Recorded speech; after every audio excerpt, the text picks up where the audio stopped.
जय जय राम। सादर नमन परम प्यारे राम, परम पूज्य गुरुजन, परम दिव्य आत्माएं और आप सबके मंगलाशीष लिए परमेश्वर कारण को पा करके अपने श्री चरणों में लेकर आए हैं। उनका बारंबार धन्यवाद, अनंत अनंत बार धन्यवाद, अनंत बार धन्यवाद।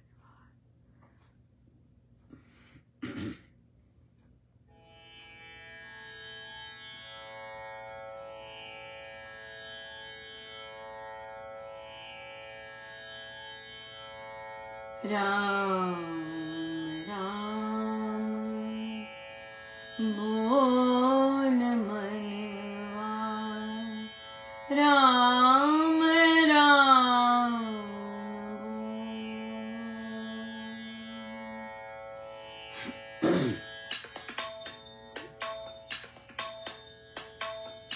राम राम बोल मनवा, राम राम बोल, राम राम बोल मनवा, राम राम बोल,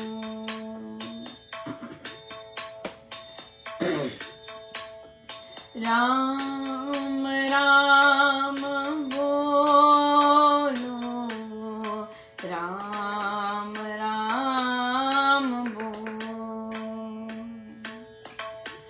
राम राम बोलो, राम राम बोल,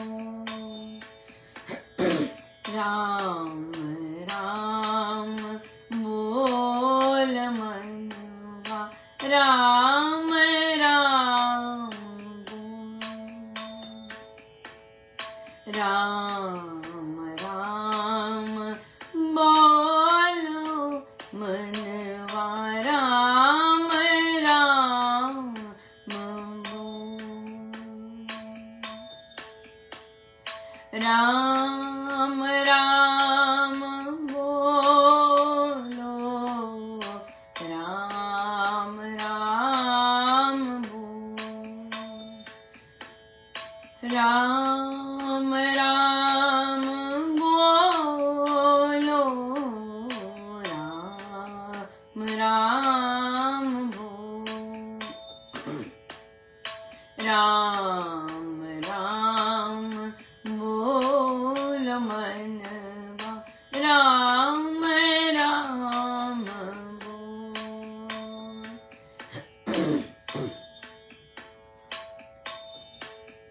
राम राम बोल मनवा, राम राम बोल, राम राम बोलो, राम राम बोल, राम राम बोलो, राम राम बोल, राम राम बोल मनवा, राम राम बोल, राम राम बोल मनवा, राम राम बोल, राम राम बोल मनवा, राम राम बोल, राम राम बोलो, राम राम बोल, राम राम बोलो,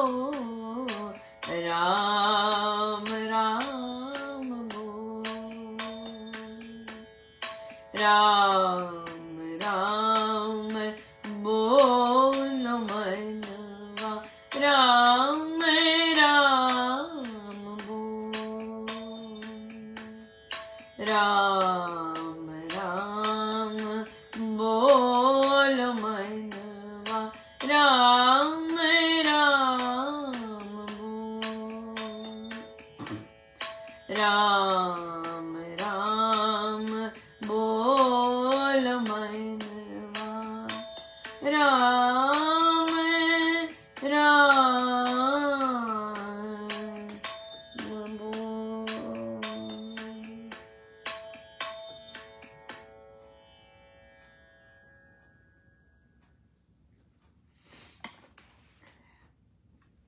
श्री कथा प्रकाश जी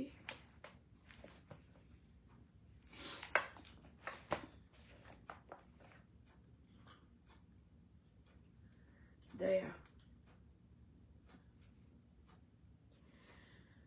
पहला प्रसंग, पेज 536। अपनी पत्नी सहित एक यात्री चित्रकूट को चला जा रहा था। एक दिन मार्ग में उसको रात पड़ गई। घना वन था। वनैले पशुओं का पैर पैर पर पूरा भय था।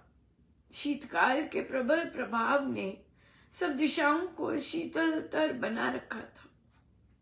ऐसे कुछ समय में विषम वन में चलते हुए उन यात्रियों को आधी रात के लगभग एक आश्रम दिखाई दिया।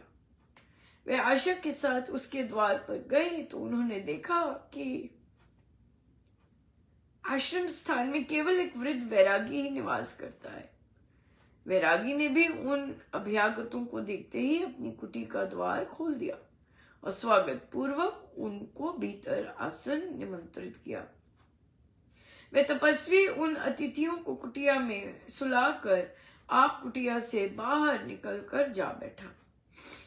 सवेरा होने पर वे यात्री जगह प्रस्थान करके अभी थोड़ी दूर ही जाने पाए थे कि एकाएक उन पर 3 भेड़िए आ पड़े।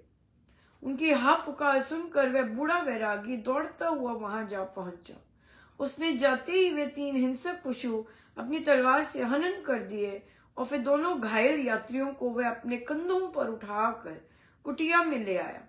उसने अपने हाथ से उनके घाव धोए, उन पर औषध लगाई और अपने स्वच्छ वस्त्र फाड़ कर उनकी पानी पट्टी की। वे यात्री वेदना वश पड़े कराहते थे और वह वैरागी उनके अंग दबाता हुआ उनको आश्वासन दे रहा था। दिन चढ़ाया, बादल बरसने लग गए। थोड़ी देर तक ऐसी मूसलाधार वर्षा हुई कि सर्वत्र जल ही जल हो गया और फिर मंद मंद वृष्टि होने लगी। उस समय ठंडी पवन भी तीखे वाण की भांति तन को आर पार कर रही थी। परंतु ऐसे समय में वह वैरागी 2 कोस दूर एक गांव में जाकर उन यात्रियों के लिए दूध मांगता फिरता था। उसके कपड़े पानी से भीग रहे थे, घुटनों तक कीचड़ चढ़ा हुआ था और शीतल वायुवश सारे अंग ठिठुरते जाते थे। पर वह लाठी के सहारे भिक्षार्थ द्वार द्वार पर जाता था। गांव की गलियों में फिसलकर वह कई बार गिरा, परंतु यात्रियों के लिए भोजन पथ्य ले ही आया। उसने उन दोनों की सेवा शुश्रूषा कई दिन तक करके उनको निरोग स्वस्थ बना कर विदा किया। वे दोनों यात्री उस वृद्ध की अकारण कृपा को अपने अंतःकरण में चिन काल तक स्मरण करते रहे।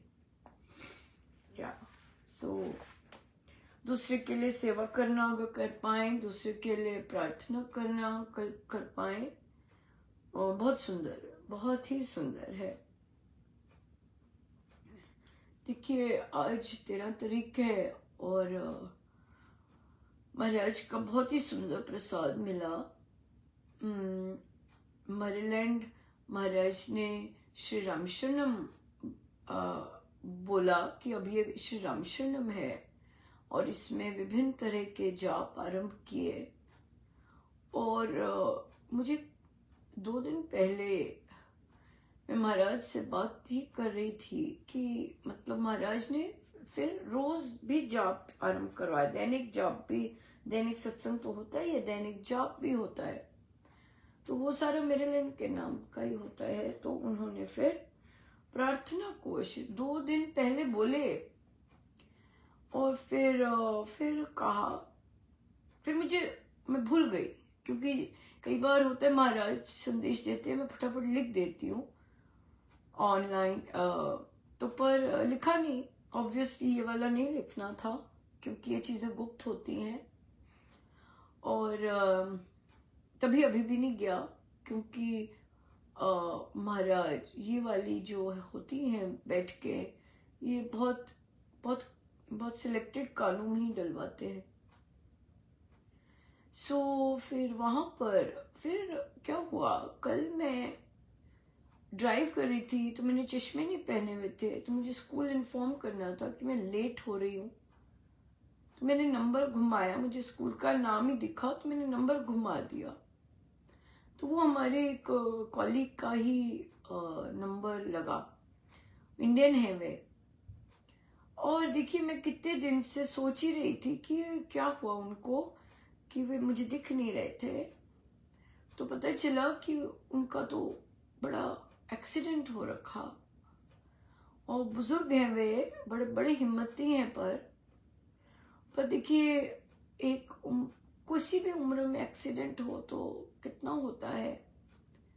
उनकी सारी पीठ पर चोटें आई, वो ड्राइव कर रहे थे, कितनी देर से घर है, पर क्योंकि हिम्मत नहीं है तो होपफुली जल्दी रिकवर हो जाएंगे, परमेश्वर कृपा करे। लेकिन फिर भी कष्ट तो कष्ट हो। देखिए कैसे महाराज ने मुझे उनके पास कैसे पहुंचा दिया, मैं हैरान रह गई। मुझे तो पता ही नहीं था, और चश्मे भी नहीं थे, और मैंने कहा फ्रंट डेस्क, कहते नहीं मैं ये बोल रही हूँ। ओ, मैंने कहा देखो। फिर मुझे एक और कॉलीग मिले, वो उनको वे क्लास में झगड़ा हो गया बच्चों का, तो वो झगड़ा छुड़ाने के लिए गए, छोटे से हैं हाइट, और बच्चे से गलती से उन पर वार हो गया,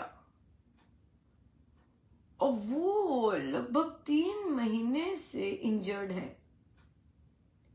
उनका सारा सिर, इतना जोर, बच्चे यंग होते हैं, घुसा लगा या पता नहीं क्या लगा, और इतने दर्द में है। कहते मैं मेडिसिन नहीं लेना चाहती, पर कोई चारा ही नहीं है, इतनी दर्द हो रही है उन्हें। मुझे वहां ले गए। अभी भी मुझे समझ नहीं आ रहा था कि महाराज क्या चाह रहे हैं। और मैं आज मैं बैठी हुई थी, यूजुअली टेबल पर ड्यूटी देने, तो एक कॉलीग आके बैठे, 2 कॉलीग आके बैठे, तो एक कॉलीग ने बातें करनी शुरू करी। हम कभी नहीं बात की थी हमने, और वो बातें करने शुरू किए, तो मुझे बताते हैं कि मिस मैंने कहा आपका साल, वो पहला साल था उनका, बुजुर्ग है वे, 65 प्लस, लेकिन देह से नहीं लगते इतना, उन्होंने स्ट्रॉन्ग मिलिट्री में रहे हुए हैं। और मुझे कहते हैं मुझे प्रोस्टेट कैंसर से मैं गुजर रहा हूं। कहते इतना मेरा ये साल ऐसा गया है सर्जरीज में। फिर वो कुछ और बात कर रहे थे, तो उन्होंने कोई शब्द यूज किए, तो मैंने उन्हें कहा कि आप क्या पर्सन ऑफ फेथ हैं? मैं ऐसे बात पूछती हूँ उनसे, किसी से भी पूछना हो। तो वे कहते मैं स्पिरिचुअल पर्सन हूं। तो फिर मैंने जो उन्होंने मुझे बताया, मैंने कहा ये आपको डिवाइन मैसेज इस तरह से ये आया। कहते हाँ, कहते आप बिलीव नहीं कर सकते, मैं इतनी सिवियर घटनाओं से बचा हूं। कहते वॉर भी होता था, जैसे मैं मिलिट्री में था, कई लोग मेरे पास ही आके ना वो बना लेते थे कि भी इसको लगती नहीं है, मतलब कि गोली पास हो जाएगी या ऐसे हो जाएगी। या फिर उन्होंने बताया कि मैं इतनी हाई स्पीड से गाड़ी कैसे कैसे कैसे एक्सीडेंट से मैं बिना खरोंच के बचा हूं। तो फिर उन्होंने बात करनी शुरू की कि कैसे कैसे, तो उन्होंने अपनी सारी जैसे कि ना, मतलब जितना भी पेन था, जैसे उन्होंने कहा कि कितनी मेरे इतना लंबा सफर रहा है मैरिज का, लेकिन 6 साल पहले मेरा डिवोर्स हो गया और मेरे लिए वो पेनफुल था, और आई थिंक उनके लिए आज भी पेनफुल है क्योंकि वो भर गए थे। इनका हाँ, कई बार इस पेन के कारण भी हमारी बॉडी में डिजीज आ जाता है। कहते हाँ मुझे लगता है, पर अब वो उन्होंने फिर डाइट, कहते मुझे मेडिसिन नहीं लेनी है, और कहते और मैंने निश्चय किया है मैं सिर्फ डाइट से और एक्सरसाइज से ठीक हूँगा। तो कहने का मतलब है ये तीसरे थे जो कि अपने आप ही अपने रोग और उस तरह बता रहे। अभी भी मेरा कोई बल्ब नहीं जगा था, मुझे भूल गया हुआ था जो महाराज ने आदेश दिया था। फिर मैं महाराज की ही कोई कर रही थी कोई सेवा, तो वहां से जब मैं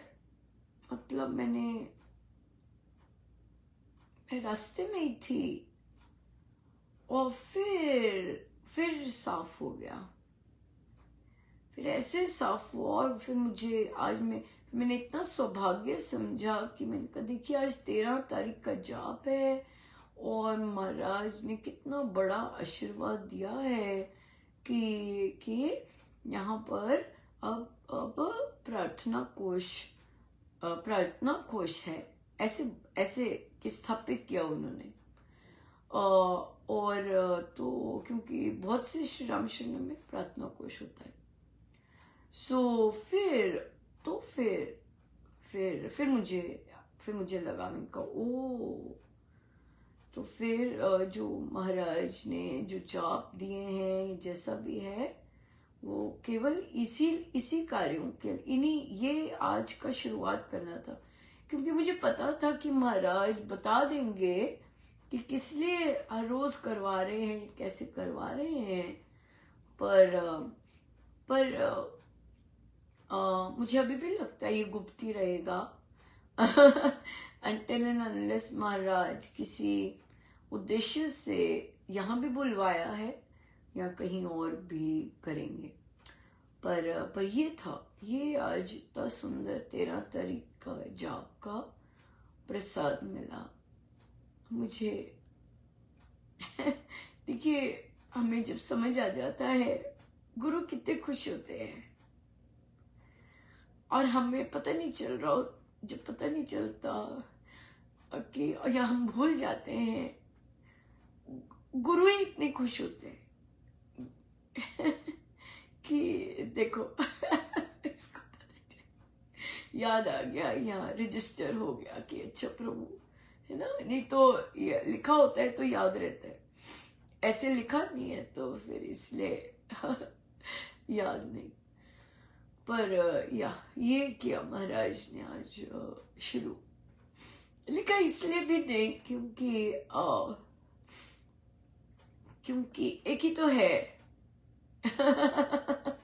एक ही तो है, तो इसलिए फिर औरों के लिए, तो फिर इसलिए मुझे याद है ये वाला चीज, ये इसी से कनेक्टेड है।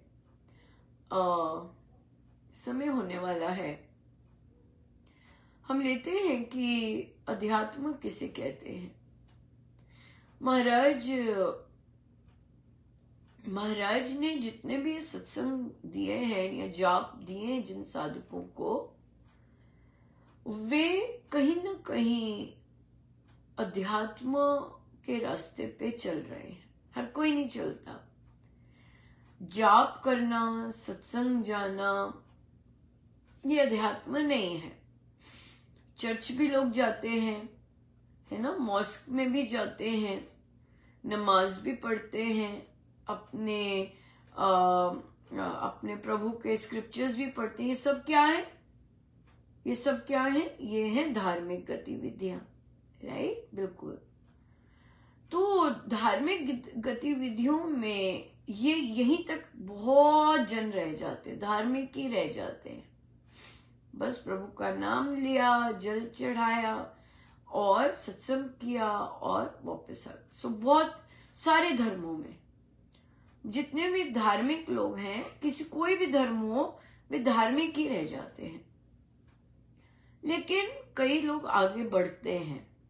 हाँ, आगे बढ़ते हैं। वो क्या करते हैं कि जो जाप, ध्यान और सत्संग है या स्वाध्याय है, उससे क्या करते हैं? अपना रूपांतरण शुरू करते हैं। हाँ, अपने आप को बदलना शुरू करते हैं, अपनी कामनाओं को शून्य करना, अपने अपने संयम में रखना, इसका अभ्यास करना शुरू करते हैं।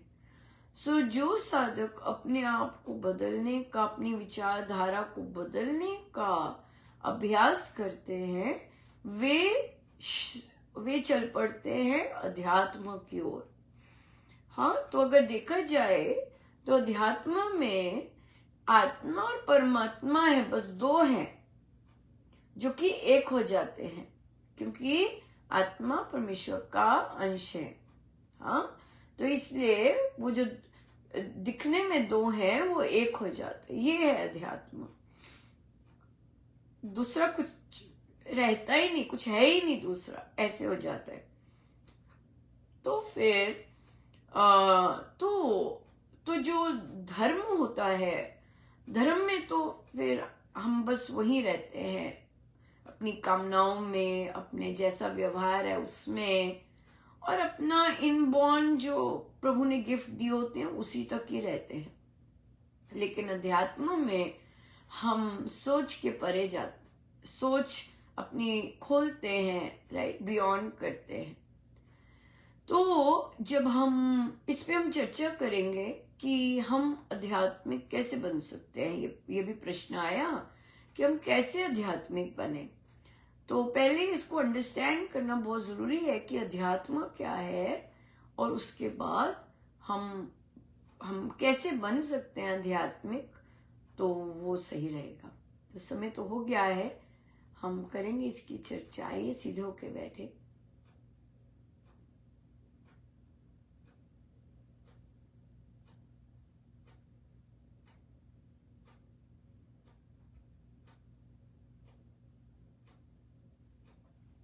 सब गुरुजनों का उनके श्री श्री चरणों में जय जय राम, जय जय राम।